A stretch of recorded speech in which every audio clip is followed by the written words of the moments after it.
So here we are then in Scarborough on the North Yorkshire coast. We are about kind of an hour 15 drive from York. So we're right out on the east coast. So if we're looking out across here, the next kind of land masses we're going to be looking at hitting, obviously, is kind of mainland Europe, and we're about on the sort of same latitude as kind of northwest Germany, kind of Denmark, so up sort of above France, as you might say, up on that side. So it's going to be absolutely. So that's kind of what would be the first kind of landmass you take. So Stefan kind of not so far away, maybe a little bit further down, but you kind of top end of Germany, Denmark, around that kind of level. That's kind of where we are. So I'm going to start here by what is known as the Sun Court, which is a building that I put in my picture. I'm just going to try pan backwards. And hello, Laurie, from Canada.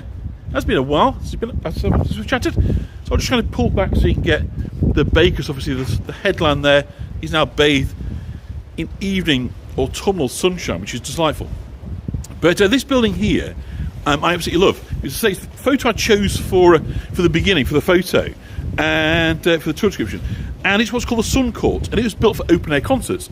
So if I sort of come in, and obviously at times photographing through glass is not ideal, but it is lovely, isn't it, the glow on the horizon? But hopefully you can see it's open air, which is delightful. So in actual fact, what this is doing is giving you both a sea view, protecting you from the wind and the sea spray, but otherwise you can have it out in the open. It's wonderful. So checkered floor. Everybody that goes in there gets to sit, take their deck chair. So there's no VIP seats. Everybody is just going into the kind of the same place. It's home to the Spa Orchestra, who are the kind of last surviving professional seaside orchestra, who give concerts of light music over the summer months. So very, very traditional. And so this is kind of part of what they call the Spa Complex, which I'm going to show you the main book in a second. But it's so wonderful and so traditional. It's kind of worth celebrating, just dwelling just for a moment. Again, look at that sunshine. Isn't that a wonderful contrast? Look at that. Postcard fans. Fingers to the ready. So you can see over here, we've got a stage. So very traditional. You can light operetta, crooners, and just while away the afternoon with a tea, coffee, maybe something a little bit stronger. Isn't it absolutely delightful? Leslie could see herself there, I think, just sitting in the sunshine, sipping a little something. So it's kind of, you've got the promenade lounge, you've got Sun Court, cafes and bars, and it continues. So all this strip down here is what they call, look at this, Scarborough Spa at night in 1879. So a portrayal there of everybody in their glad rags up. And of course, we're looking inside there we see the Sun Court with the band playing in the background, and the headlands we're just looking at. So in essence, a picture portrayal of what I've just been kind of showing you over here. So Catherine B has sat in there a few times as a child, probably shifting from one bum cheek to the other in a bit of boredom, waiting for the songs to be over. I'll maybe captured in the moment, who knows? But it's just a lovely sort of site. In this whole complex is about half a mile in length.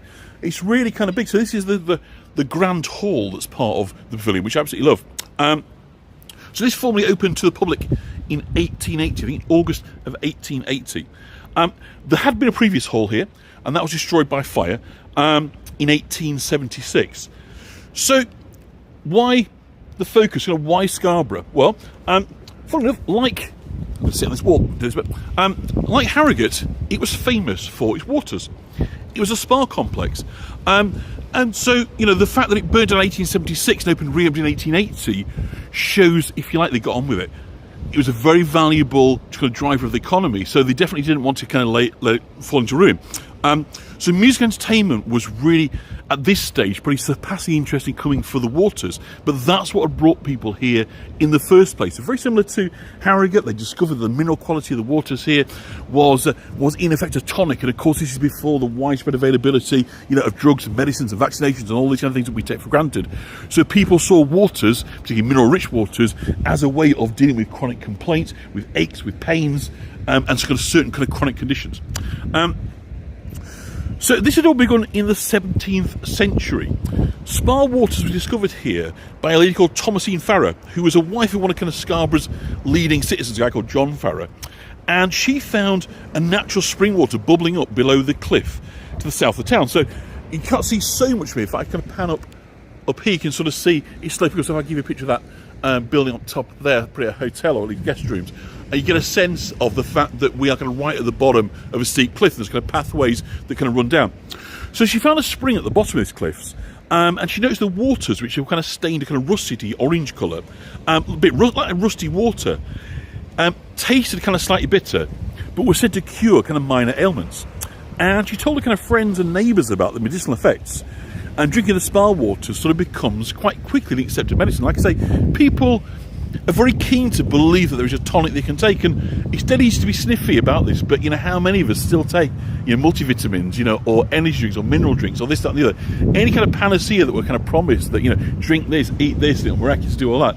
We still tend to be open-minded towards that sort of thing. So it's perhaps not surprising we haven't really changed all that much.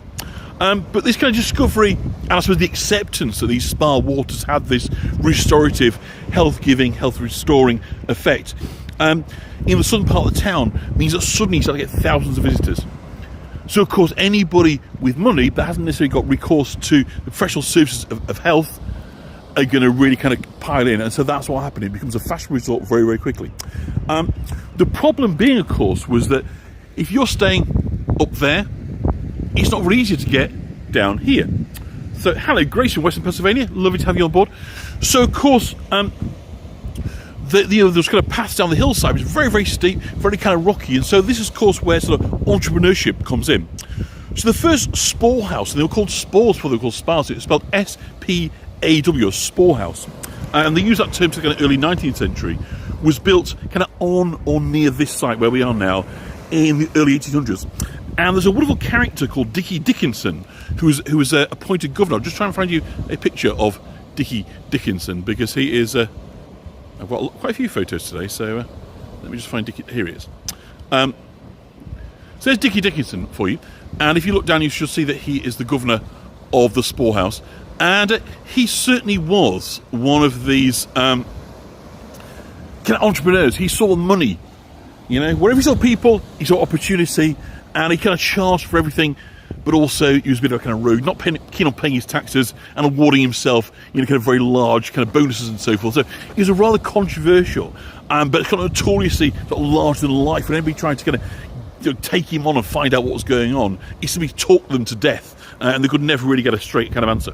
But just behind him, you can see the kind of wooden structure, which is where the waters were sold and dispensed, and this provided kind of basic amenities for visitors eager to try their curative effects. So, yeah, when it was how many drafts of it up, I hope you didn't spit. He was never terribly keen on what you might call, in these days, transparency wasn't really Dickie's thing. So I'm trying to get rid of this. There we go. So something a character. So they also bottled the water and sold it kind of further afield. And by the mid-1700s, Scarborough was kind of established as a seaside resort and a spa town. And they used to have horse racing on the beach. Now, we're at high tide now, so obviously you can't see, but the high tide started about an hour ago. So obviously you've got the sea right in, but actually at low tide, which is going to be late tonight, we get a very big, wide, expansive beach here. Famous for its donkey rides like Blackpool. So consequently, lots and lots of capacity on the beach for kind of horse racing and fun. But obviously boating, sea bathing. Scarborough's one of the first places. Bathing machines. That little sort of bathing hut things on wheels that take you into the sea for ladies to kind of protect their modesty.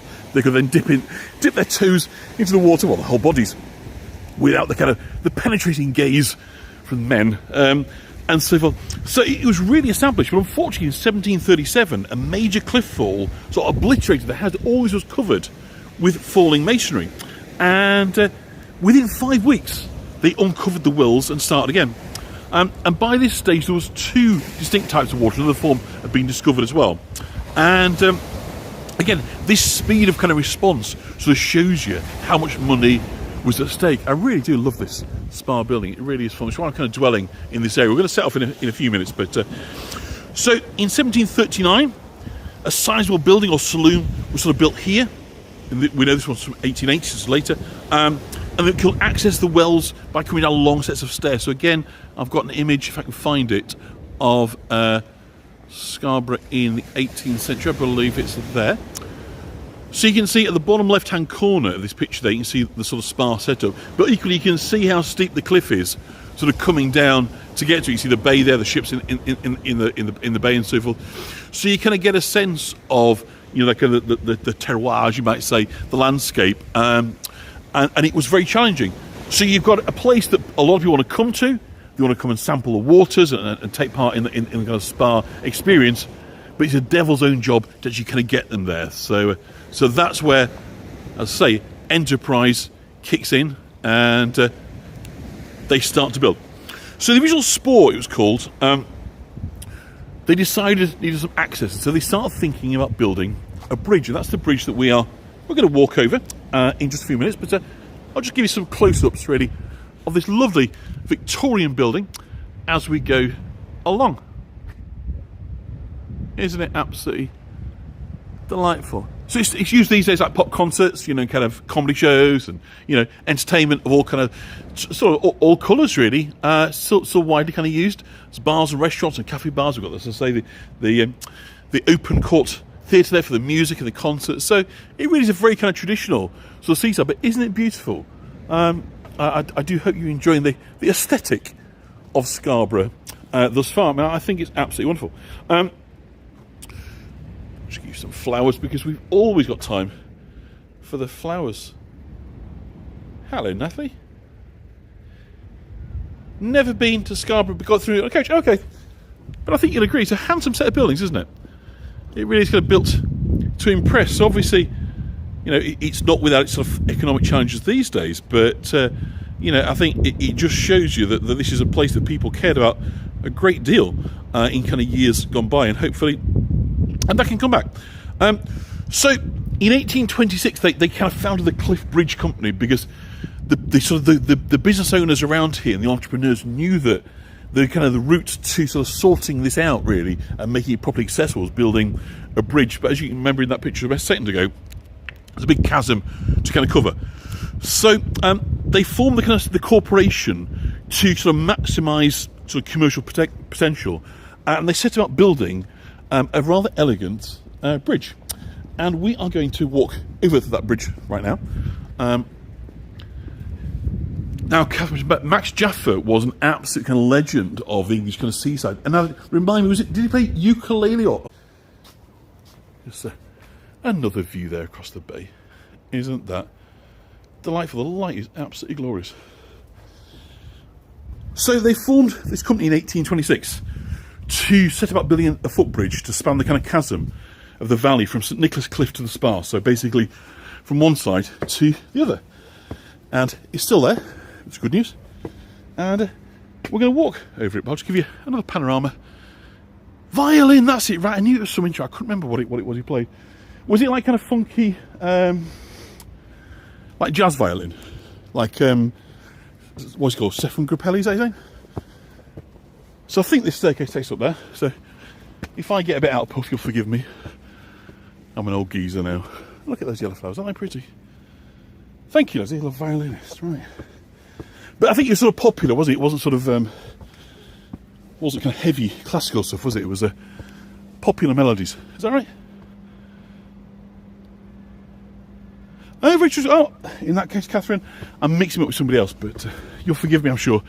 It's not a name that I've heard in many a decade. But please don't take that to mean that Catherine is, I think we're about the same age, her and I, so. You see the roof here of the, isn't that pretty? Light entertainment.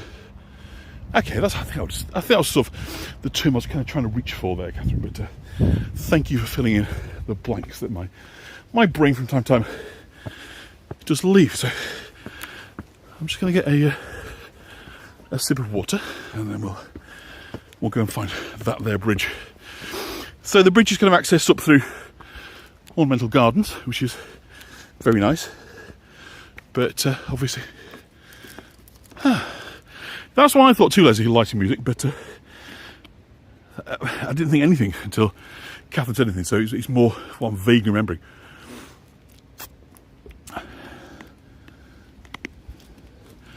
So I think if we continue up here, so it's 75 feet above the valley is the bridge. It's 400 feet long, straight over, and about 14 feet in width. So it's a fairly major engineering endeavour. But as I say, it's a delightfully sort of constructed in amongst. Sorry, I'm breathing. He's just going. Oh, hello, Judy. Oh, should be around a minute. Going back to a level, but I could do with my asthma spray, but I don't think I've got one with me. But I'm just feeling my bags if I've got one. It's terrible now. You get to a certain age, and I was like, hopeless, but there we go. But yeah, very, very decorative. So the bridge, in effect, spanned the valley, and what this did then is it made it an awful lot easier for the patrons to be able to access the. I want to be up there. That's it.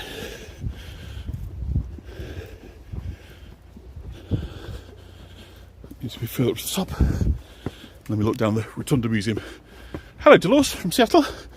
Lovely to have you on. I guess it's fairly early where you are, but hopefully you're having a nice day. Right, I think we're now on the right path.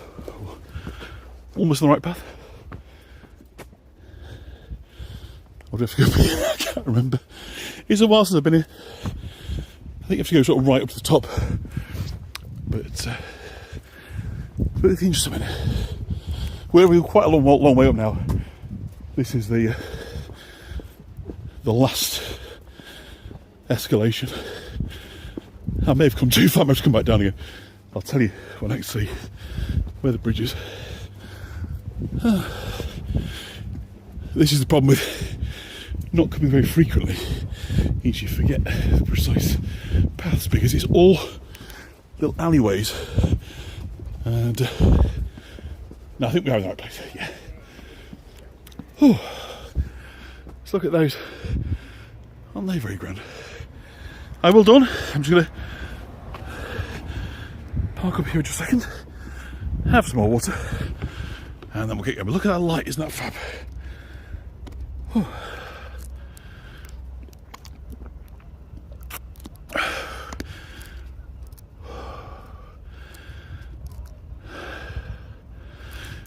So Julie knows the area well, indeed. We're on the South Cliff, North Bay, around the headland. So we're coming in to sort of main bit of the bridge.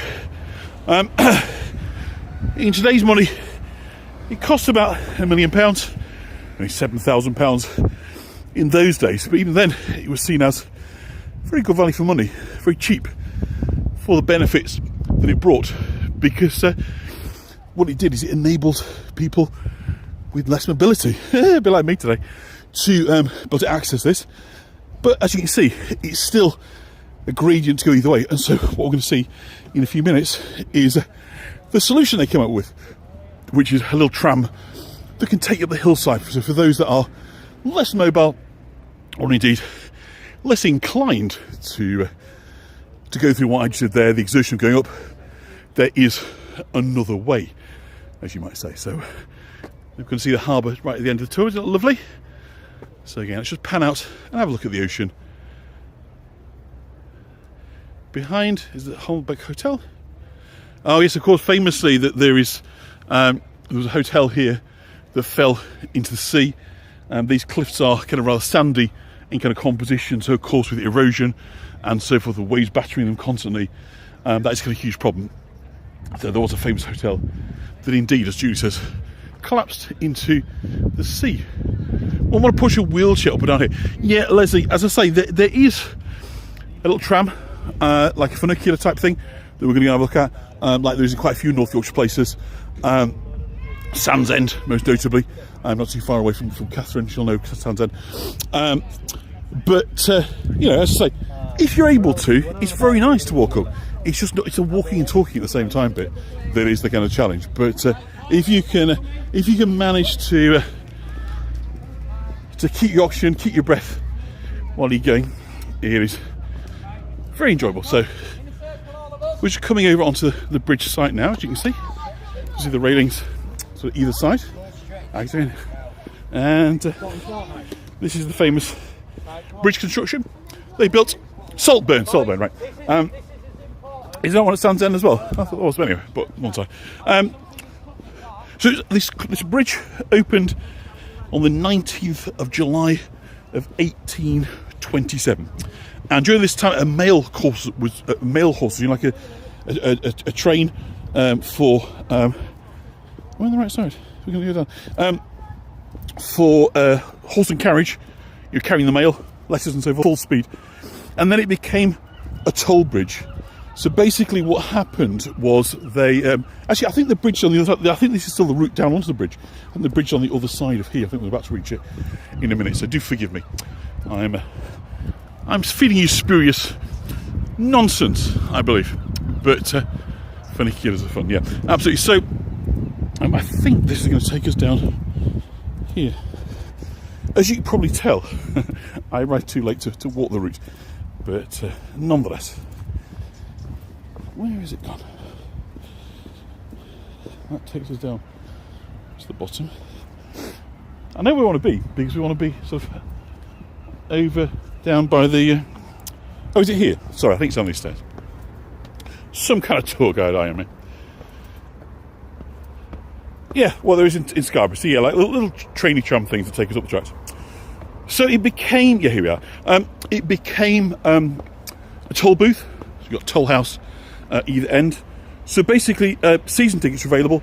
It's giving it a limited access. So during your stay, you could stay for a day, 2 days, a week, and you buy a pass basically. Yeah, here's the bridge. For your duration. So it was a fully kind of commercial enterprise. It wasn't simply about making it easier for people.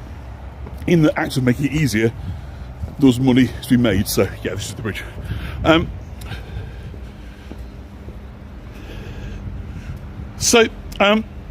This kind of cliff bridge was the kind of the beginnings of the kind of very grand plans that this sort of bunch of investors, entrepreneurs had for Scarborough, to kind of transform it from not just being a place where you got access to the waters, but then, you know, a place whereby, you know, you could provide a full sort of social, leisure, cultural accommodation experience for the wealthy to come and spend time. Because obviously, like Harrogate, you knew if you got these people to spend a lot of time here, they're going to spend a lot of money here. So there was a lot of money to kind of be made along the way. So this was called the Gothic Saloon in 1839, and there was a promenade that ran down in front of you. You can sort of see where that couple are going down there. So this was kind of the beginnings of linking the bridge complex with the spa complex down there. It's a lovely lamppost. They're really elegant. There was external concerts that were held up here as well, you know, you got this landscaping. You know, creating all these kind of multi-level hillside, so taking what had been a kind of fairly forbidding sort of cliffside and making it much more of a kind of leisure feature, a kind of place to come and explore and relax. And he did the grounds at Chatsworth. I don't know if any of you been to Chatsworth House in Derbyshire. You might have gone with Ian, he might have shown you over that way in Derbyshire. And Chatsworth, the guy at Chatsworth was the guy who was responsible for this design of the landscape here. So it really was, you know, kind of high-end people being used. So you kind of got this double promenade, so wide to fill the coaches, people pay, but also because you've then got increasing a leisure interest, you've got museums opening up. So over here, we've got the famous Rotunda Museum of Scarborough, and this is a museum of geology. Okay, don't we all keep moving, and so I'll just see if I've got a picture of some promenades. I think we kind of picked one out earlier, and if I can find that, so we can just see Victorians leisure. Oh, here we are. So that's just kind of where we've walked on the Victorian photograph there, sort of portraying. Fantastic. Scarborough, it's Haley. Look at the costumes, the hats, and so forth. This is people, you know, kind of really dressed up. It's not kind of, it might be working class, but if it is, they're sitting in their best bib and tucker that day. So we'll just get rid of you. Oops. So the Rotunda Museum, 1929, by a chap called Richard Hay Sharp from York, and it was designed. The design was suggested by a chap called William Smith, who was the father of English geology, and a resident of York, who spent all his money doing the first accurate geological plan of England, talking about the different layers and stratas of the kind of rocks and minerals under the ground. Unfortunately, in doing so, he kind of ran into the teeth of the Royal Geographical Society. He criticised their thinking and their ideas, and so nobody bought his map. He ended up in debt and went to jail. But when he came out of the debtor's prison, he got involved. He came here to Scarborough and got involved in this museum. And the idea of the rotunda, you see it's like a sort of tall cylindrical, was to represent the layers of the earth. So at the bottom of the museum you get deposits from the very lowest parts of the planetary crust that we've managed to excavate, at the top more kind of newer layers. It's a wonderful building. I'll bring you a picture up of William Smith, and to me it's a wonderful picture. You never see anybody looking less comfortable in a shirt and tie. This guy was a surveyor, but really what he did was he sank mine shafts. He advised wealthy people on how to extract things from their land. So basically, like working with the Lister family on getting coal out of the estate in Halifax and so forth. That's what his kind of job was. So he really was a roll his sleeves up kind of guy, not a guy to be done up in a shirt and collar, and certainly not sitting having his portrait painted. I love the way his impatience as a sitter really kind of comes across to me in that picture, which I absolutely love. So a man of kind of very blunt manners, he was kind of known at was William Smith. But his kind of pioneering work was he got us to understand these ideas of strata of the earth. And of course he used fossils to explain this. So people knew about fossils, they've been finding fossils of course for centuries, but they didn't really kind of understand how they kind of told a story about kind of where we've come from. So he really kind of joined the dots really. And so this Jurassic coast, by the way, over here, was an incredibly rich source of kind of fossil and stone artifacts, from millennia gone by. So consequently, he'd come to a place where it was very, very easy to kind of lay his hands on the exhibits. So the Rotunda Museum was built to his kind of design to display the fossils to illustrate his ideas. So it's like a living theory, as you might say, as if Darwin had kind of created a museum to explain evolution. Well, William Smith did precisely that. He did it for his own kind of ideas. I'll show you a picture of the interior if I can just find one. It's a beautiful museum. Isn't that wonderful? So in each kind of layer, as you kind of go down, you get this different kind of presentation about, what's there, how it's been found, its kind of history, how it's been excavated, and so forth. So it's a sort of museum that on the face of it, a bunch of stones I'm interested, and you get in there, and it's totally captivating. You find yourself going, oh, actually, that was great, I really enjoyed that, until 2 hours have gone by, and you come out and you know a whole lot more than when you went in. And of course, it's not just simply academic study, it's been incredibly important for extraction sciences. So whilst now we're probably coming towards the end of the great oil boom, the work that William Smith did is the kind of the bedrock, to excuse the pun, of the science that understood how we could extract these minerals and kind of reserves from underneath. So there we go. So in 1875, they first built a cliff tram to provide this additional access we talked about. I'll show you the tram shed in a minute. We'll look at this hotel here, and that remains in use today. The tram, which we'll have a look at from the other side, then we'll get a better view, starts in 1881, and so it's now celebrated its 140th anniversary a couple of years back. And the first chairman of the company was a chap called John Woodall, a local banker who was 4 times the mayor of Scarborough, and it cost him £10,000, it said. I was researching this earlier, to raise the money for the tram up the cliffside. And it opened in 1881. What I want to talk about is, of course, this hotel, the kind of sunset. This is the Grand Hotel. So it's it's a very large, one of the largest in Yorkshire, overlooks the South Bay. It's a Grade 2 listed building, and at the time of its grand opening in 1867, it was the largest hotel and the largest brick structure in Europe. Just take that in. So when this was built, this was the largest hotel in Europe, which gives you a sense of both the demand, but also the aspiration here in Scarborough of the business community to believe that Scarborough warranted that kind of investment. It cost over £100,000, about 20 million quid or so today, and the building was organised around the ideas of time. Now, whether there was an influence, because obviously, just give me another shot of the rotunda from here. William Smith was talking about time in terms of eons and ages, whereas this reflects more to the clock and the calendar, but it does perhaps seem that there's a shared idea there. So you've got 4 towers representing the 4 seasons. You've got 12 floors for the months of the year, 52 chimneys symbolising the weeks, and originally there was 365 bedrooms, one for each day, of course, of the non-leap year, for those smart to work out. Now, following renovation, the room count was reduced to 280, so he didn't keep up that number. It's also, interestingly, it is shaped in a V shape. So again, you can only get a sense of this from the air.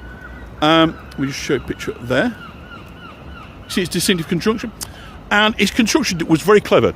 Firstly, it was a V in the honour of Queen Victoria, to kind of celebrate her what would be sort of 30 odd years on the throne by that stage. That was the most powerful monarch in the world, but also a really natty piece of engineering, because at this side, the side that you're kind of looking at in front of us, we're going to walk past in a minute, obviously it's the cliffside edge height, but go to the other side and it runs right the way down to the beachfront, the foreshore.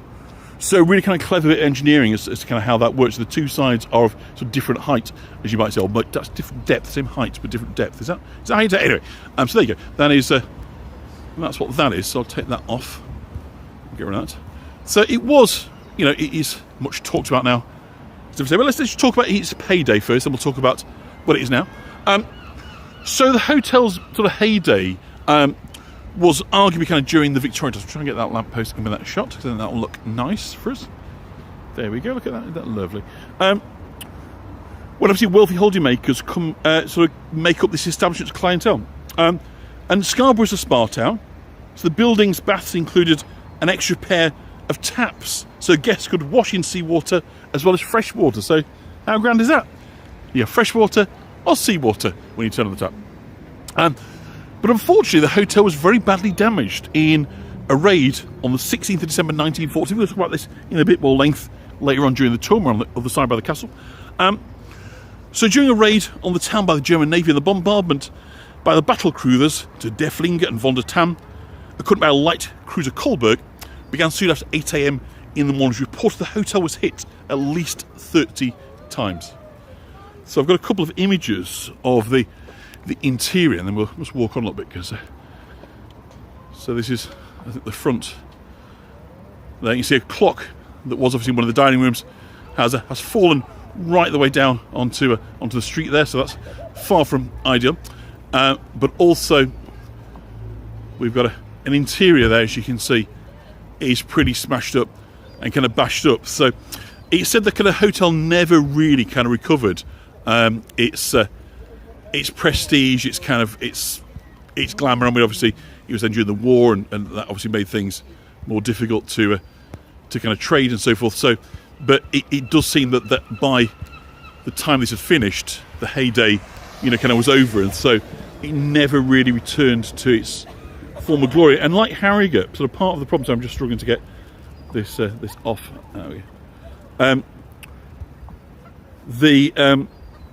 Part of the problem was that many of the people that had used these luxury spas were the kind of crowned heads of Europe, and they, of course, with them at war with these countries. So consequently, the Central European sort of Axis powers were no longer really kind of welcome here. So as you can imagine, after the war, so consequently, a big sort of chunk of the market for here in Harrogate were kind of cut off.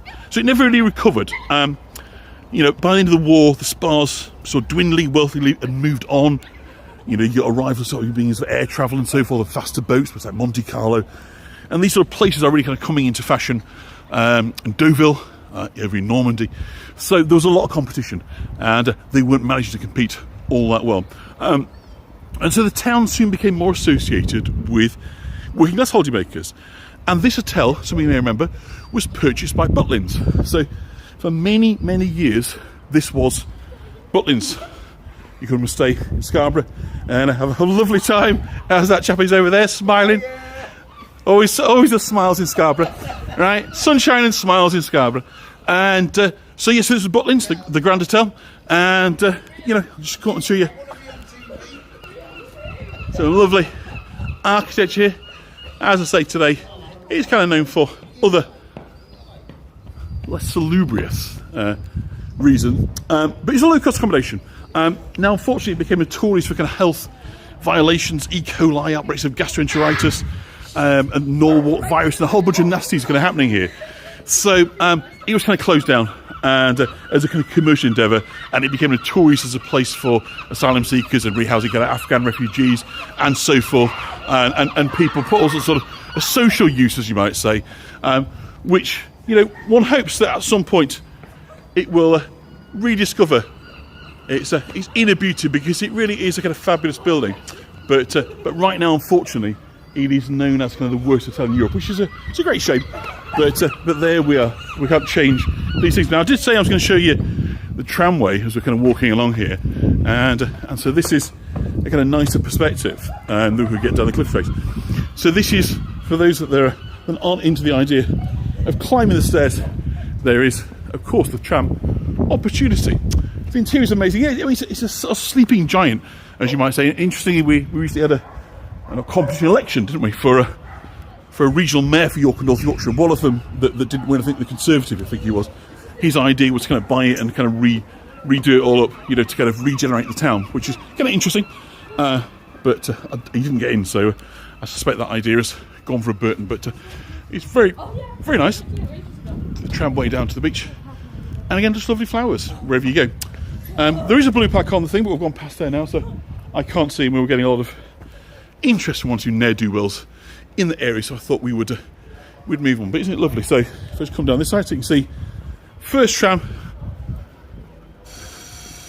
9:30, last tram 19:45. So if we go down, you never know, we might even get sight of a tram on the move. But yeah, the tram car's at the bottom end. So hello, Kirill. Yeah, was about Anne Bronte just in. I mean, oh, there we go. Look, there we go. So just on schedule. There is the tram taking you down. So for those that say that haven't got the legs and the knees they once had, or simply can't be bothered, there's always this opportunity. So it does make Scarborough a lot more accessible than it otherwise would be, which is great. So there you go. There's no reason not to come to Scarborough now that you know that you can put your feet up and also enjoy the fun, all the fun of the funicular as it takes you up the cliffside. And so this is all really sort of solutions, really, if you think about it, you know, that is sort of taking the challenge of the landscape, taking the spa water opportunity, and going, how are we going to make it easy for people? You know, there's nothing new in that, is there? We think about the sort of digital revolution now making everything easy, but it's booking a taxi, booking your accommodation. But the history of kind of commerce entrepreneurship is how do you make it easy for people to do the things we want them to do? So this is a real kind of investment in infrastructure, isn't it? In facilities, in accommodation, in tramways, in bridges. Just make it easy for people to do stuff you want to do. So there we go. And so I'm just going to take a sip of water. I'm going to show you a rather fine statue of Queen Victoria. We've been talking a lot about Victorian structures. Let's go and look at old Queenie herself. And I do hope you're enjoying our time together in Scarborough. My presence is not going unnoticed. There are a few that are mugging up for camera and trying to get themselves on, but hopefully they're a little bit of high spirits can be taken as accessible. My train will be on the way down to Sarah, so you walk up and get the train down. So again, it's a lovely kind of vista. That's the side of the castle over on the headland there, which you're going to walk our way towards. But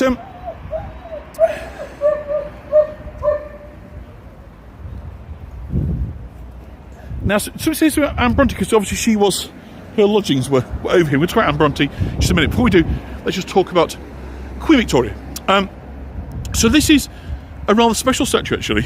It's a Grade 2 listed structure, and it's one of only 7 original bronze statues of Queen Victoria by an English sculptor by the name of Charles Bell Birch.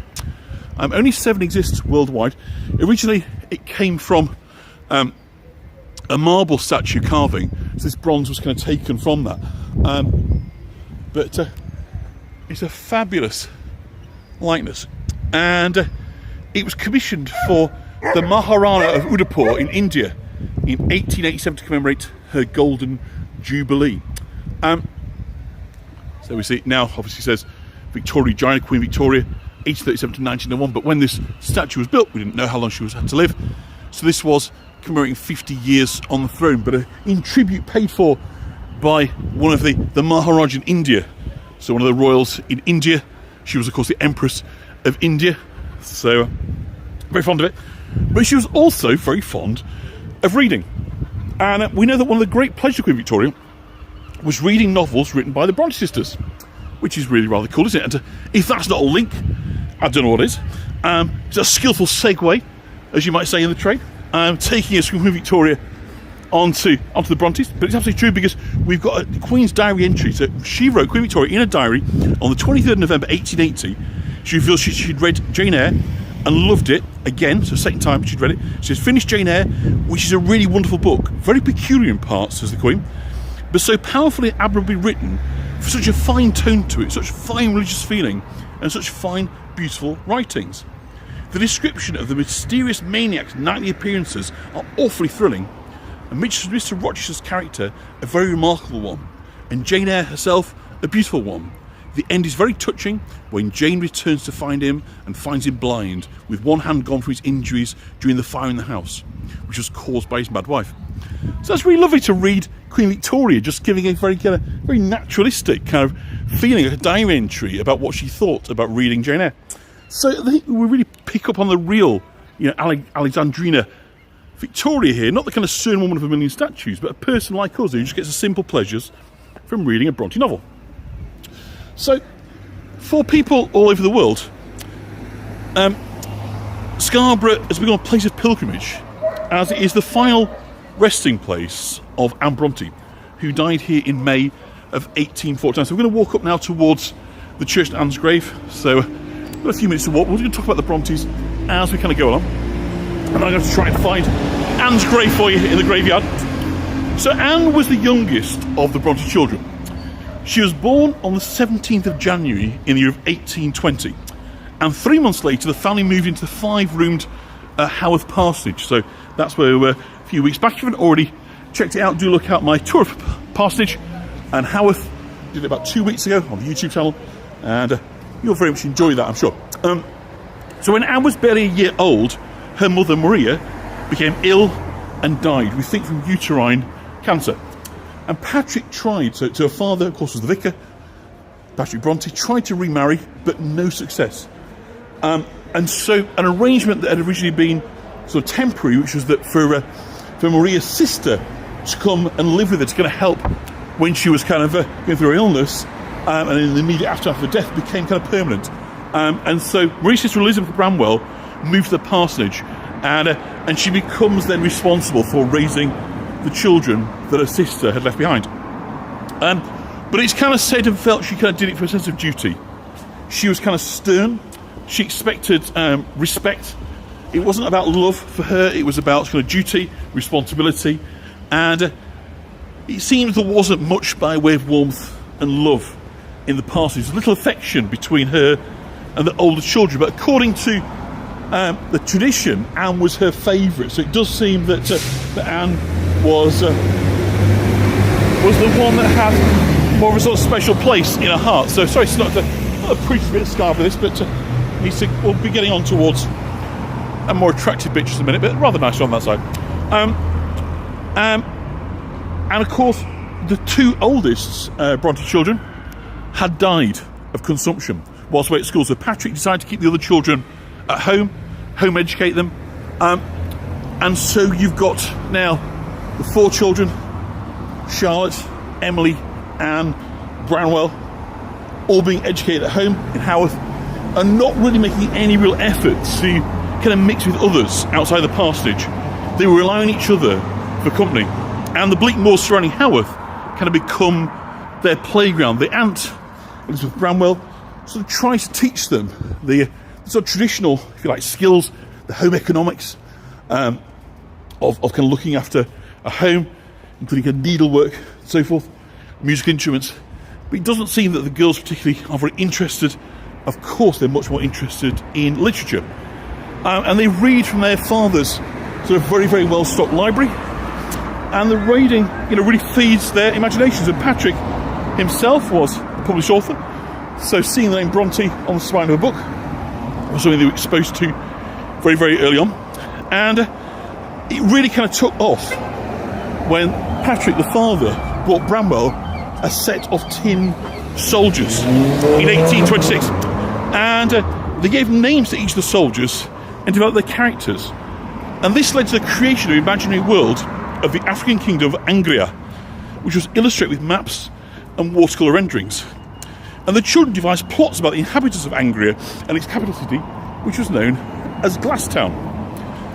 And the characters and lands created by the children were given newspapers and magazines and chronicles written in tiny books with writing so small it was difficult to read without a magnifying glass. Now, these creations and writings were a kind of apprenticeship for their later literary talents. Now, actually, if you look at the below this video in the description, I didn't really write a description of this tour. What I did do is I put in a link, and that is to the Harvard Public Library, where you can now get a facsimile photographs, which are wonderful, of all 9 books that are at Harvard, written by Charlotte. And there are a few at the parsonage. There's 5 at the parsonage. The others are in kind of private hands. There's 20 altogether. One was recently found in New York.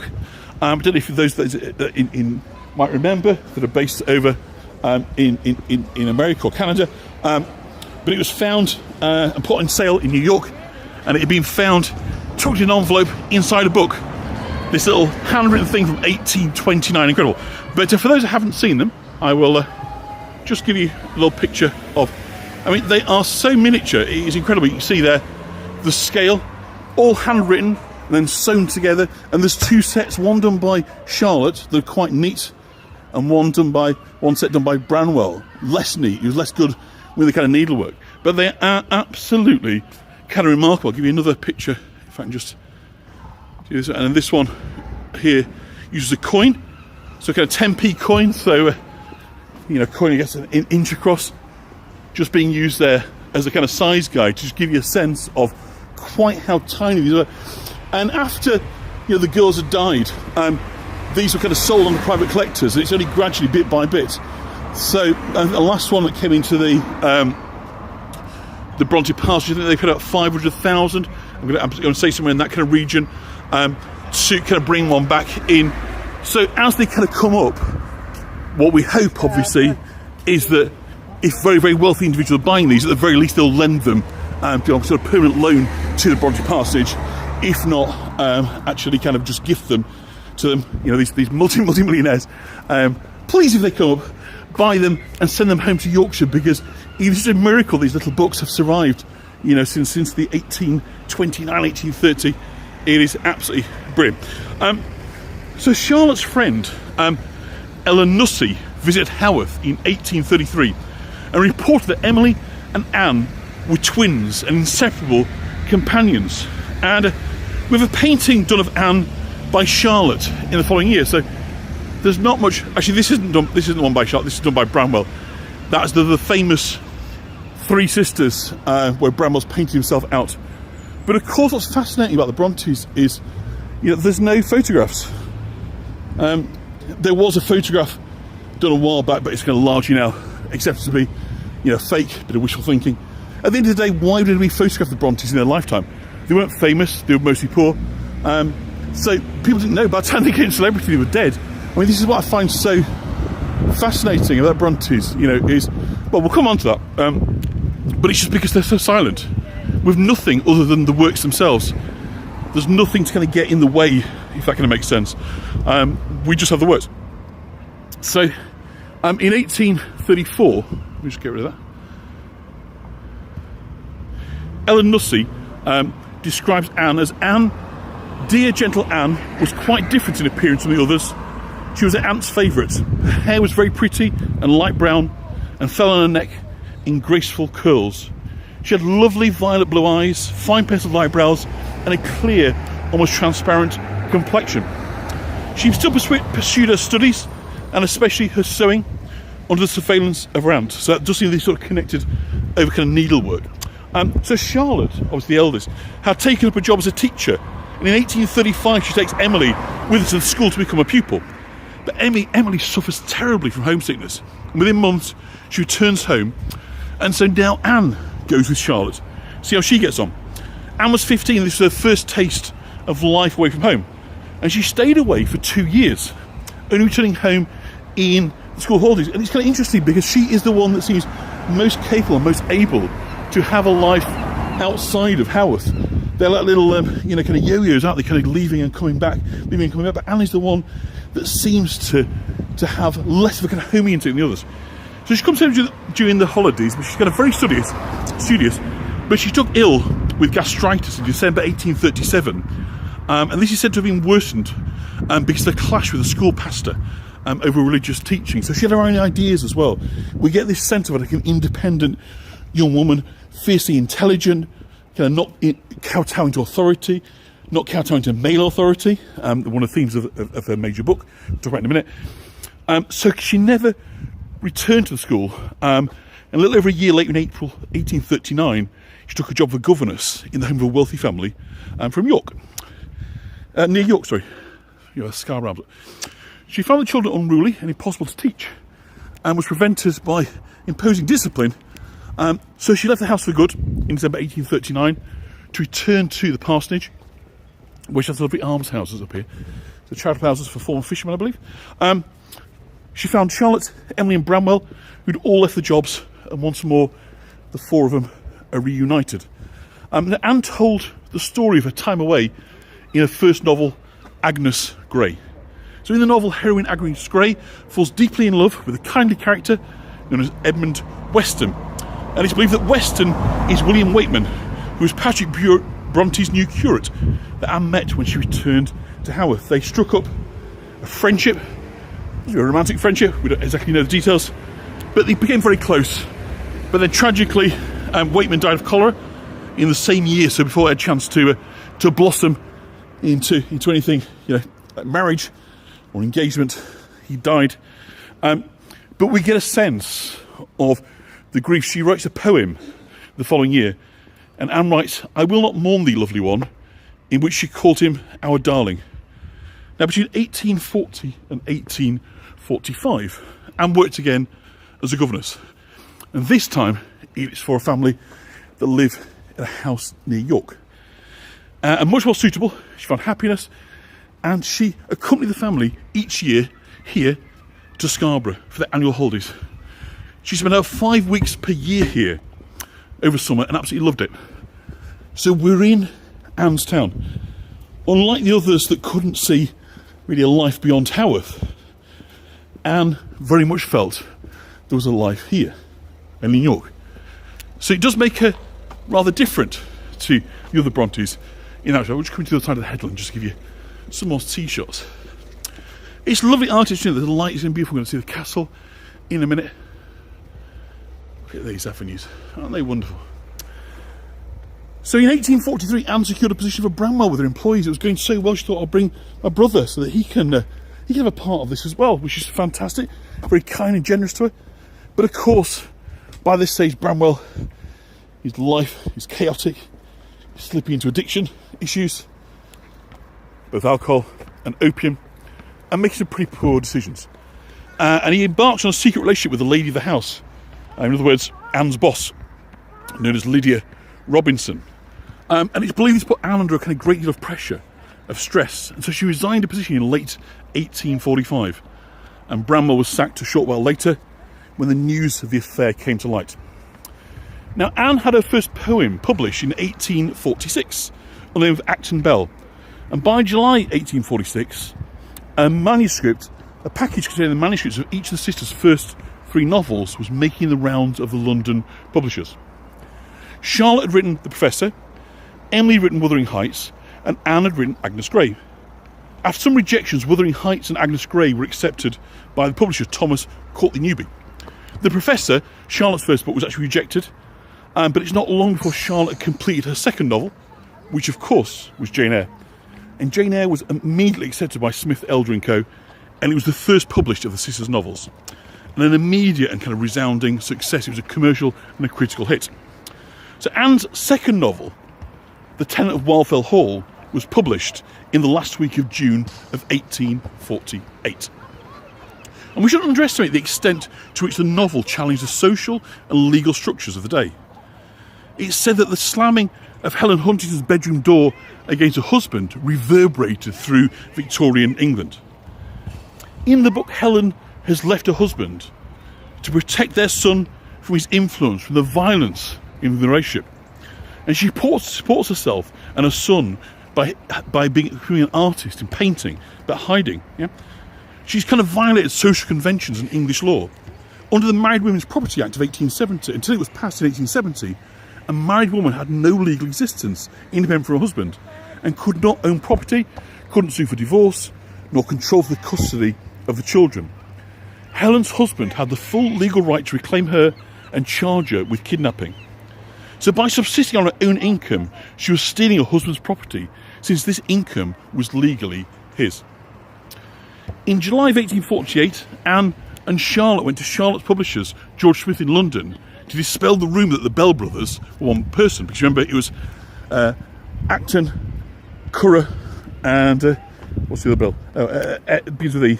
Can't think of it. Come to me in a minute. So there's 3 Bells, and so people think, is it one person? So they went down there to demonstrate that it wasn't.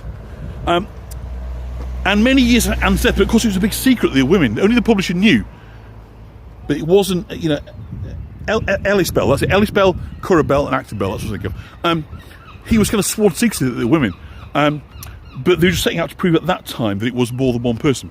And years later, after Anne's death, the publisher said he described her, Anne, as a gentle, quiet, rather subdued person, by no means pretty, yet of a pleasing appearance. Her manner was curiously expressive of a wish for protection and encouragement, and a kind of constant appeal which invited sympathy. So it does seem that the publisher rather took to... thank you, yeah, it was Anne Little. It was Ellis, you're right. It seems that he sort of put a fatherly shoulder around her by the description. Now, Bramwell, by contrast, was a mess. His persistent drunkenness disguised the decline of his health, and he died on the 24th September of 1848. And his sudden death really kind of shocked the family. Hello, Rev Doc. He was 31. The cause was recorded as chronic bronchitis, but was probably tuberculosis. Now, the family suffered from coughs and colds during the winter of 1848. It was a famously very, very cold winter, 1848. Freezing winter. And Emily became very ill. And she worsened over 2 months, but she rejected any medical attention till the morning of the 19th of December. She was very weak and said that if you'll send for the doctor, I will see him now. But Emily died at 2 o'clock that afternoon, aged 30. And we know that Emily's death deeply affected Anne. Her grief undermined her own physical health. And over Christmas, Anne had influenza. Her symptoms intensified, and in early January, her father sent for a Leeds physician. Now, the doctor diagnosed advanced consumption with little hope of recovery. And Anne met the news with characteristic kind of determination and self-control. Excuse me. However, in her letter to Ellen Nussey, she expressed her frustrated ambitions. She wrote, I have no horror of death rather. If I thought it inevitable, I think I could quietly resign myself to the prospect. But I wish it would please God to spare me not only for Papa and Charlotte's sake, but because I long to do some good in the world before I have to leave it. I may have many schemes in my head for future practice, humble and limited indeed, but I should still not like them all to come to nothing, and myself to have lived to so little purpose. But God's will be done. It's a very sad sort of self-written epitaph, isn't it? She doesn't believe that she's done anything of value. Of course, modern audiences would disagree hugely. So I'm not going to try and find her grave. So hopefully, I remember where it is. I think it's on the other side of the church. So unlike Emily, Anne took all the recommended medicines. She followed the advice she'd been given. But that same month, she wrote her last poem. A dreadful darkness closes in which she deals with being terminally ill. Her health kind of fluctuated for months, but she grew weaker and thinner. Anne seemed somewhat better in February. She decided to visit Scarborough to see if the changing of location and the fresh sea air might benefit her. Now, Charlotte, the eldest, was dead against this initially, feeling the journey was just too much for her, but changed her mind after the doctor's approval and Anne's assurance that it was her last hope. So on the 24th of May of 1849, Anne set off for Scarborough with Charlotte and Ellen Nussey. They spent the day and night in York en route. They escorted Anne in a wheelchair. They did some shopping. They visited York Minster while they were there. But it was clear that Anne had very little strength left. Very little strength left. And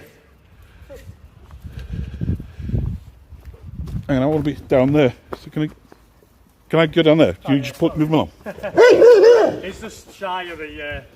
Yeah, all right. I appreciate that. I appreciate that. Come on. So, it was very clear that she was very, very weak by this stage. On the 27th of May, Anne asked Charlotte whether it would be easier to return home and die instead of remaining in Scarborough. A doctor was consulted the next day and said that death was close by. So Anne received the news quietly, we know. She expressed her love and concern for Ellen and Charlotte and whispered to Charlotte to take courage. That was the final words to her sister. Take courage. I think actually in the second bit of the cover. So Anne died about 2 o'clock in the afternoon on Monday, the 28th of May of 1849. She was aged 29. Charlotte decided, her sister, to lay the flower where it had fallen. It's a beautiful expression, to lay the flower where it had fallen. So it was decided she'd be buried here in Scarborough, a place, of course, where she found a great deal of happiness. Her funeral was held on the 30th of May of 1849. Patrick Bronte could not have made the 70-mile journey if he'd wished to. And the former schoolmistress at Roe Head, Miss Wooler, which is in Scarborough, was the only other mourner at the funeral. So Anne was buried here in St Mary's churchyard, beneath the castle walls, overlooking the bay. And Charlotte commissioned a stone to be placed over her grave, with the inscription, "Here lies the remains of Anne Bronte, daughter of Reverend P. Bronte, incumbent of Haworth, Yorkshire." She died on the 28th of May, 1849. Now, when Charlotte visited the grave, so this is the grave, by the way. So this is now the grave here. That was a very scary dog. Unfortunately, as you can see, most of the fascia has come off, partly of weather, but partly, sadly, souvenir hunters have everything it needs covering now. But the Bronte Society have put in this grave, which shows that here lies the remains of Anne Bronte, daughter of Reverend P. Bronte. She died aged 28, which was 29, on May 20th, 1849. So it contains an error, which Charlotte discovered when she came. So in 2011, the Bronte Society put in this new plaque. It became ineligible in places, but that is the grave of Anne Bronte. So we'll pick up, I'll just do the last bit about Anne Bronte when we kind of get down to the waterfront, because there's a statue, I think, kind of ties the sort of Scarborough and the story together. But I think having brought you to Haworth, and we've been up and seen, of course, the church there, it just seemed to me to be, kind of bookend it by coming here to Scarborough to do this one. So let's kind of leave Anne there. So let's just give you a sense of where we are. Just overlooking the bay, the lights come in beautifully, and bit of the castle ruins. So we're going to have a look at the castle now. So let me just get a sip of water, and we'll go and have a look at the castle, and work our way back down to the harbour, and hopefully by the time we get down to the bottom, towards the end of the tour there, we're getting some lovely light over the harbour, and we can finish with some lovely sunset light over the water. So I've done most of the uphill now. I've got one more bit of uphill to do, and then it's all the way back down again, which is nice. Because unfortunately, North Yorkshire, where I do a lot of the tours, of course, is not especially kind to the tour guide. It's a lot up and down, but I do it so you don't have to. So if you can remember that, that would be fantastic. So yes, one last look at the grave. There's always flowers here. Because not only, of course, for the Bronte Society, but she's now seen as a sort of proto-feminist. In terms of the subject matter that she took on with Tenant Wildfire Hall and so forth. I think she is widely kind of revered now, as being, a very, very important literary figure, as well as a political figure, I suppose you'd say. So let's talk about the first kind of settlement here around the kind of headland, because obviously, as you'll see, we've got a sort of site of wonderful kind of natural geography, which sort of presents itself as a great place to settle and, of course, to defend. And the further back we go in history, the more important it was that the places that were built on could defend. So where the forts, the castles, were originally built, tend to be headlands. And Scarborough's kind of long been an important gateway to the northeast of England. And fragments of pottery dating to about 2,000 years BC are the earliest kind of evidence of human activity around here. But it's not far, of course, to Starcar. And Starcar is the oldest settlement anywhere in this part of the world, and that's about 11,000 years old. So kind of Neolithic, I believe. Is that right? Neolithic, sort of Stone Age settlement anyway. And that is kind of very, very near to here. Also very substantial Roman remains been discovered kind of recently, so been settled for a long time. So there's been two sort of very prolonged periods of habitation. One around sort of 800 BC here in Scarborough, another about 500 BC. But it's not clear how kind of extensive either settlement was. Further kind of excavation work, as said, by the late 4th century, a fortified tower was erected, kind of where we're coming up to here, up at the top of the headland. Thank you, I'm Mark, glad you enjoyed it. So finds of kind of coins and pottery and architectural similarities to other sites suggest it was one of a set of signal stations built along the north-eastern coast of Britain at this time. So in other words, places where you could see sea-based invasion, because going back to, you know, this time people coming and settling, but also attacking across the water, Vikings and so forth. So good to have early warning systems to do your best to hold back attacks was really useful. So consequently, it's believed that headland formed that purpose. So the castle itself is now shut, but you can see a fair bit actually by taking the path and walking alongside. It's a wonderful kind of castle. So Scarborough, the name comes from Old Norse, by the way. But there was a Viking settlement here, but it's kind of, with a lot of these things, there's not absolutely sure what was here and who was here, so there's different kind of ideas, but whether it's Viking, Anglo-Saxon, nobody's precisely sure, but nonetheless, long-term settlement. Obviously the castle a good deal later, and you know, as with all things dating from the Norman conquest by the building. So the castle is first clearly documented in the mid-12th century. So it had been used as, you know, obviously a point of kind of defending, as you might say, the immediate area. But I'll just show you this and we'll walk down the bottom end, because otherwise we're going to end up at the top and at the bottom. Julie got stuck in Scarborough Castle once. Got locked up, did you? Hope you're up to no good.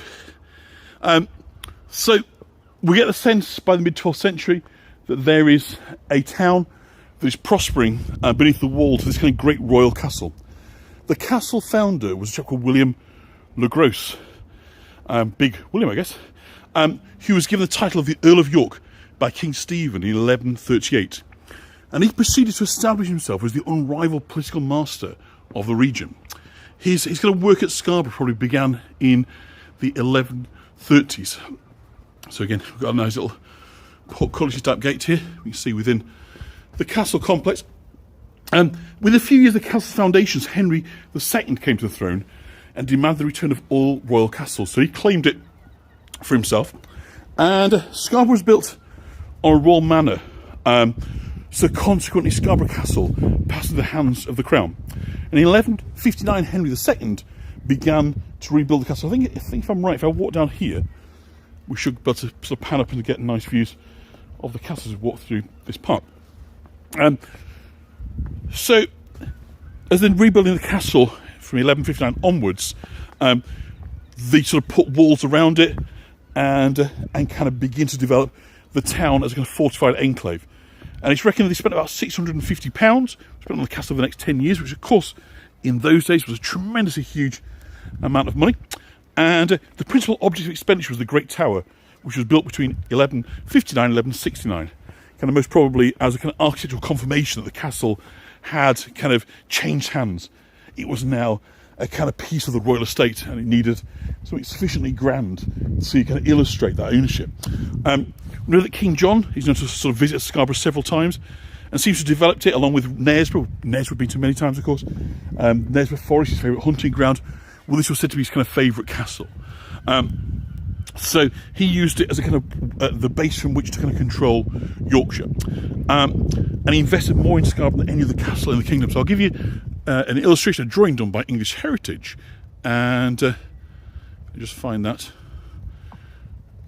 This is the best of our knowledge, that's what, in its heyday, the castle would look like. So a central sort of keep, big surrounding walls. So Motte and Bailey in the old style, but of course very, very kind of heavily fortified. You can sort of see down there onto the kind of seafront, so giving brilliant visibility, but also huge kind of protection. So that kind of royal garrison, a place for kind of troops and so forth. So that was. I'll leave that on for a minute. So Henry III provisioned and maintained the castle throughout his reign, which became one of the greatest royal fortresses in England.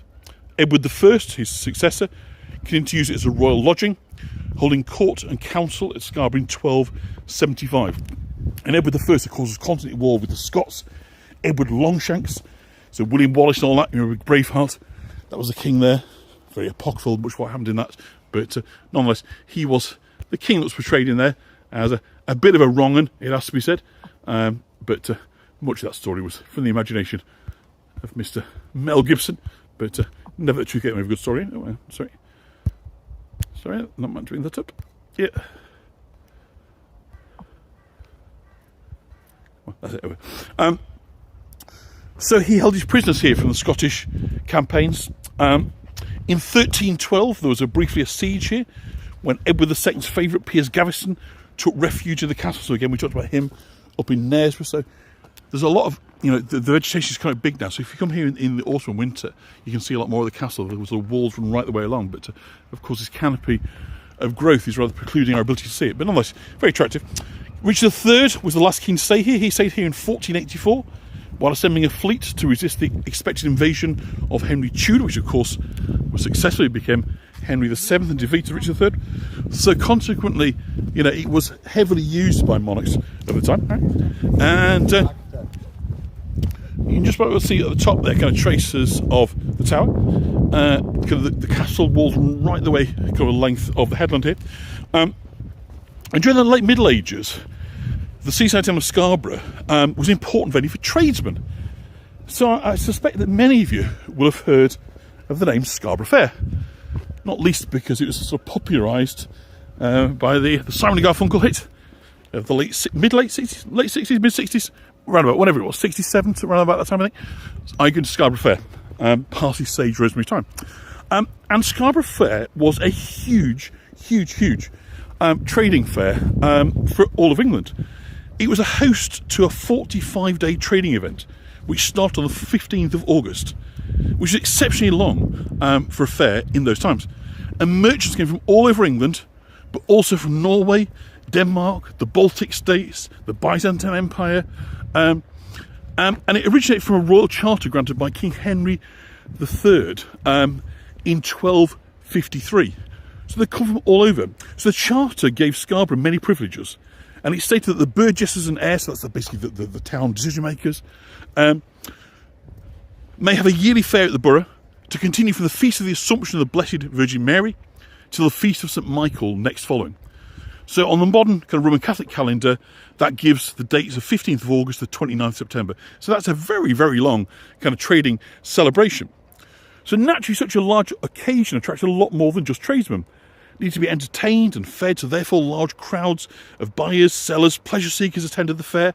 Musicians, acrobats, entertainers, ladies of ill repute, and you name it, you know, were here. And you got goods being exchanged through a kind of bartering system as well as kind of cash sales.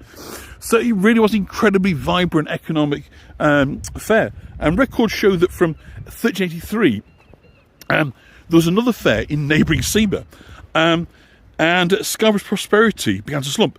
And actually, there was one year, I can't remember exactly when it was, but there was... obviously, people come from overseas don't necessarily know where it was.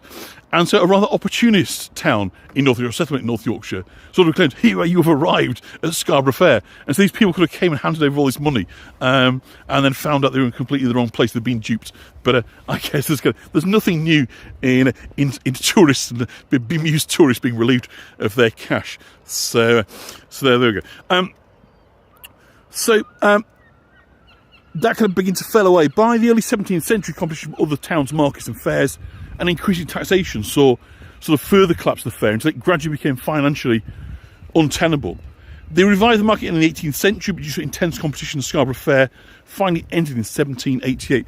And it seems to me, you know, to be one of the most, you know, potent, you know, unattached brands. I mean, there is a Scarborough Fair these days, but it's a fun fair, you know, it is what it is. I'm no complaints about that, you know, but there's nothing culturally interesting about it.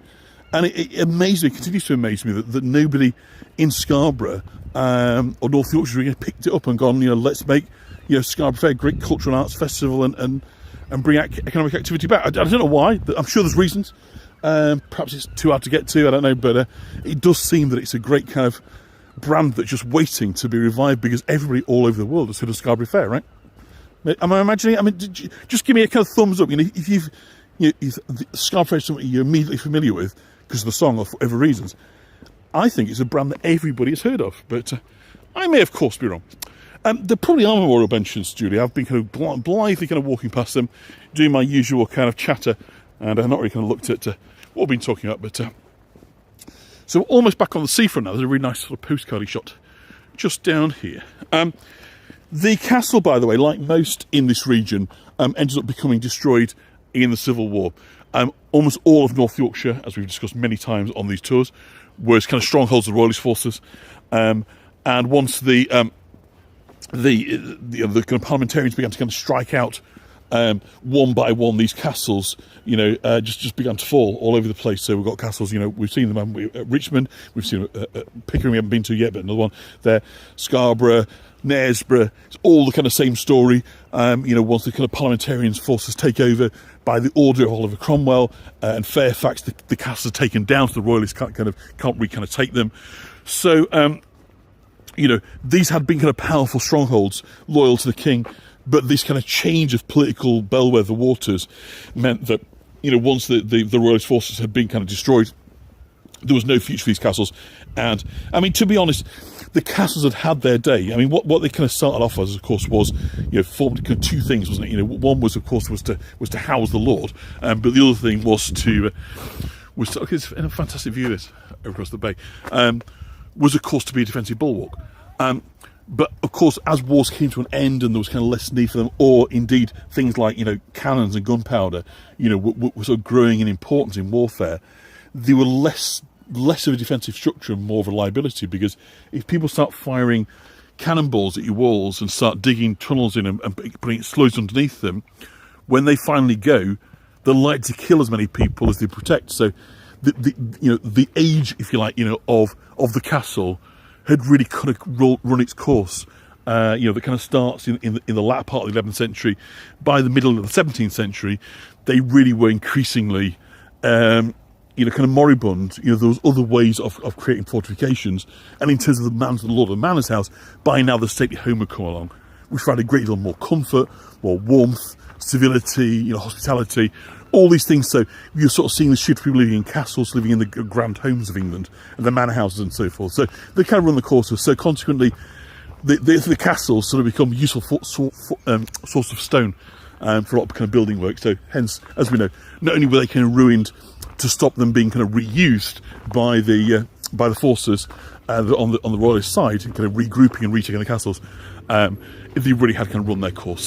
So Scarborough Castle had been one of the greatest in the country, but by this stage was someone on a bike. I'll just let them get past me. And so we talked a little bit earlier about a bombing raid. Can you remember when we were up at the Victoria, the Grand Hotel with the V, the Victoria shape? So I want to talk to you now about the bombardment. So we've talked about obviously bombardments hitting castles and castle walls, but they were still sort of largely there. The destruction that had kind of taken place at the end of the English Civil War had left ruins, but also the walls were in a reasonable condition, and they were still there. But over 250 years later, the German Navy kind of almost succeeded in completing the act of destruction. So, on the 16th of December 1914, Britain had been at war for 4 months, and it was obviously at that time it was a land war. We sent the British Expeditionary Force across to Belgium to try and kind of hold back the German troops. Hadn't really worked, so more troops were being sort of committed, but they hadn't really kind of thought about naval war, even though Britain had a fantastic navy. So it was a big surprise when just before 8 a.m, people are just kind of getting up and going about their kind of morning routines. Mothers kind of waking the children, maids preparing breakfast, postmen and delivery drivers are out on the streets of Scarborough. And as the shops open for business, a young Boy Scout ran to buy a newspaper to see if there's a report on Lord Baden-Powell's recent visit to the town. So Lord Baden-Powell, a military figure, of course, famous for founding the Scouts movement. And up at the castle on a rocky promontory overlooking the town, Police Constable Hunter was on duty with 2 coast guards at the coastal station. And despite their elevated position, their view was hampered across the bay by heavy mists and fog. And anchored in the bay below was the steam trawler known as St Cloud. Her captain had sailed into the bay early that morning and was having trouble finding the town because of the fog. Now, the lighthouse had not been lit since the war had been declared. Okay, obviously a beacon didn't want the enemy ships to use it as a sort of sighting guide for where the town was. So the captain of St Cloud was among the first to see the 3 warships as they rounded Castle Hill into the bay, heading swiftly and surely towards Scarborough. He was surprised to see what he took to be British warships far closer to the shore than any he'd seen before. But his surprise soon turned to horror when he saw one of them hoist the German war flag and open fire on the undefended town. A few minutes later, further up the coast, German warships also began an attack on Hartlepool, so again Catherine's part of the world, which had a garrison and 3 naval guns. As soon as St Cloud's captain realised the ships were German, he fled into the harbour and, although fired at, managed to reach it safely. The Germans, however, had their sights on another prey, with the castle being one of their main targets. So we've got some images, a couple of images I think, of the raid that day. So here we see the fires and the burning up on the headland of the castle. It's the 16th December 1914. The German guns pounded Scarborough headland, the castle. You see the explosions and the flames, even though it's in black and white, you get a real kind of sense of the scorching power, the heat that was kind of giving off. And I think I've got another one as well, so take that one off. Yeah, we see that this was the first bomb that hit, so we can see that obviously it was straight to the residential neighbourhoods as well. So the houses on the top. This wasn't simply a raid that was hitting military targets. It was kind of straight into the residential areas, so giving people very little chance to get out of the way. They're probably in bed or just get up having their breakfast when this devastation kind of began to rain down on them. So the assault was so intense that during the 3-day bombardment, the walls of the Great Tower split in 2, causing half the building to collapse. So now, as the Germans kind of trained their gun on the castle, the Coast Guard's lookout shelter was destroyed, and the Coast Guards and PC Hunter had only left moments earlier to summon help. But as the kind of shells rained down, they were forced to shelter beside an 18th century water tank in the underground vault. So I'm going to try and cross over in just a moment. And an 18th century barracks built in the ruins of the Royal Medieval Lodging. So they managed to sort of find some shelter within the ruins of the castle. But meanwhile, in the town, more than 500 high explosive shells fell in about 20 minutes, inflicting terrible damage on buildings of every description. Shops, houses, hotels, churches, schools, hospitals, you name it, were all pounded by the German guns. And the German ships then moved off at speed towards Whitby, which suffered a brief bombardment. And in total, 17 people were killed in Scarborough that morning, with 2 others later dying of their wounds. We're going to cross over here. We have the harbour side. And more than 80 were seriously wounded. Overall, in Whitby, Scarborough and Hartlepool, 137 people died. Although Hartlepool kind of suffered more casualties and greater destruction. It was the civilian deaths, though, that kind of caused the real sort of shockwaves and the great outrage. News soon sort of spread of those who'd been killed going about their everyday lives. The victims included the postman, Mr. Beale, as he delivered letters, and a maid, Miss Crosby, as she prepared breakfast for her employees. The last person to be hit was 15-year-old George Taylor on his way to buy a newspaper. He was the only Boy Scout to be killed during the First World War. And it happened very, very early on in World War I, and was a kind of tremendous shock to the British people, kind of many of whom, of course, had visited the popular seaside resort. So Scarborough not only had no defences, only an ancient castle and a small naval wireless station. And one US reporter wrote, 3 quiet, peaceful towns have felt the rain of shells, almost 50 non-combatants, men, women, children perhaps, have met death from hurtling missiles. This is not warfare, this is murder. As First Lord of the Admiralty, Winston Churchill faced criticism for the lack of preparedness and ineffective responsiveness of the British Navy. And in a rousing speech, he branded the Germans the baby killers of Scarborough. It was a mark of the outrage on the attack of the defence of civilians that Remember Scarborough became a rallying cry for recruiting officers across the nation. And the attack featured on a range of recruitment posters, which prompted men to enlist in large. And again, I've got An example here. Remember Scarborough enlist now, that one says. And another. Get rid of that. Bring that one up.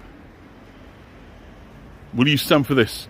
78 women and children were killed in Scarborough. So it's been used as a kind of powerful kind of propaganda that the Germans should sort of pick trade. So I say, basically, it was a lack of preparedness. We were at war, so strictly speaking, Scarborough was fair game. It wasn't a war crime as such, but it kind of shows that the British, they might have been at war, but they weren't ready for a war on these shores. That the war was going to be happening elsewhere, and so that's the very telling thing about the kind of Scarborough raid.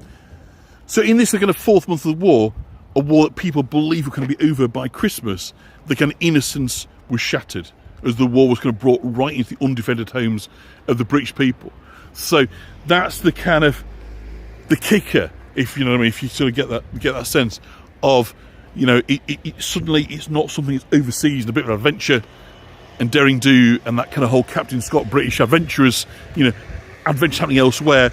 Suddenly it's about postmen and maids and Boy Scouts being killed in the town where you live. So it was a very kind of grim foretaste, if you like, of what was to come.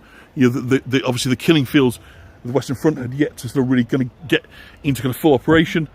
But of course it was a foreshadow of the death and destruction that was to come.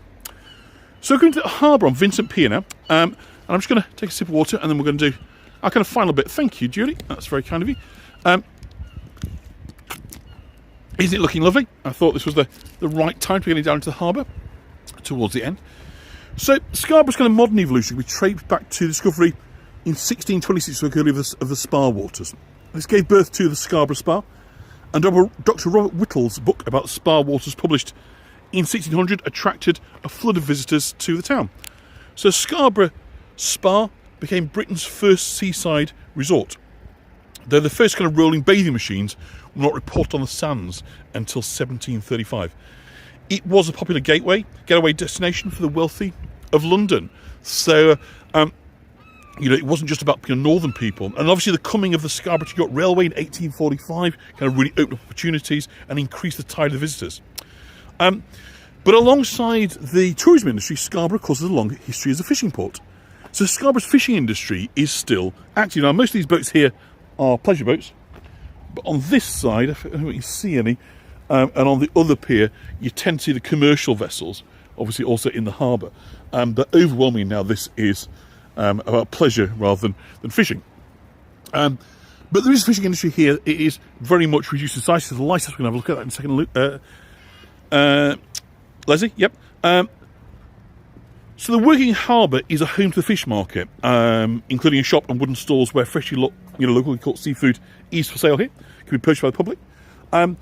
And the danger of sea fishing is borne out by the fact, of course, that between 1808 and 1970, over 400 ships were lost off the Yorkshire coast.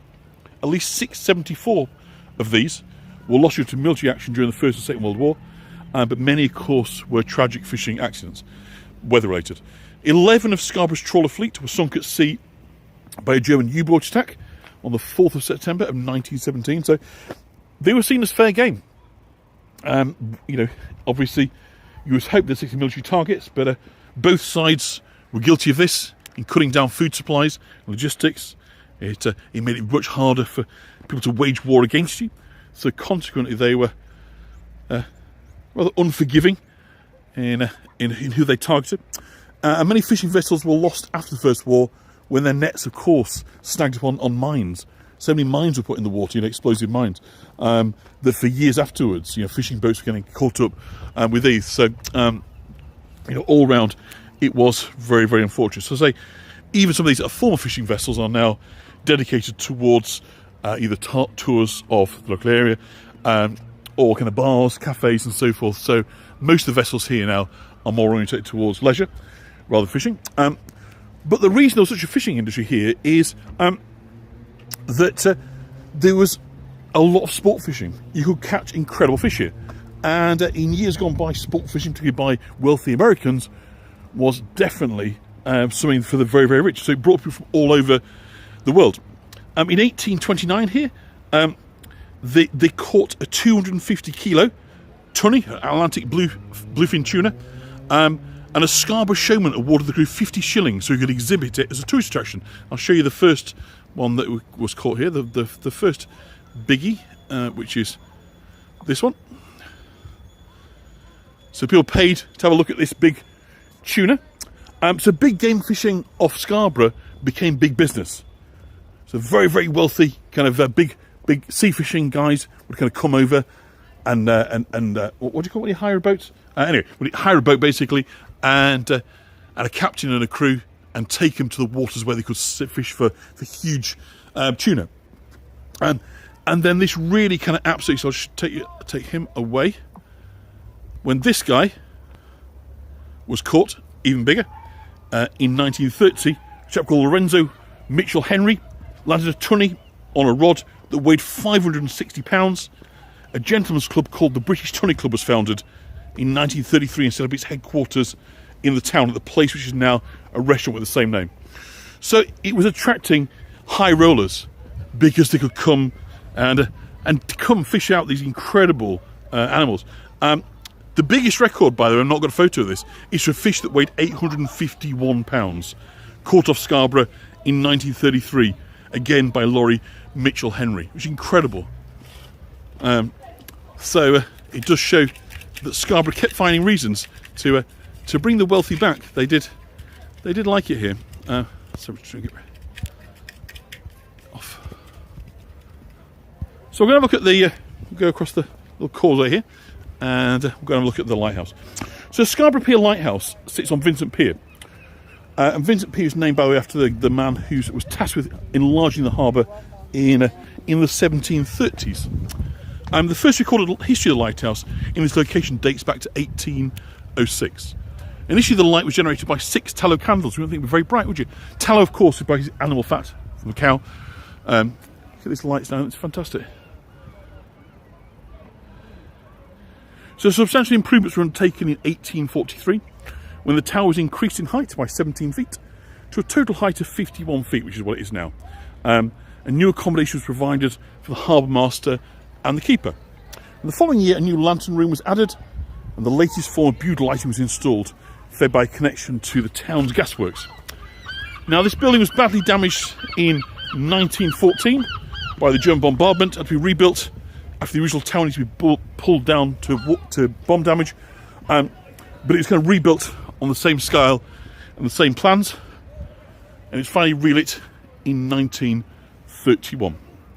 Another example of the kind of town rebounding from misfortune. It's dark here in North London, much like in Scarborough. We just walk across here further south.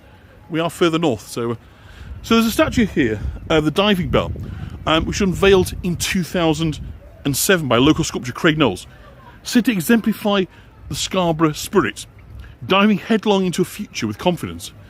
And there's a kind of more resonant story when you see the companion statue, which is in North Bay.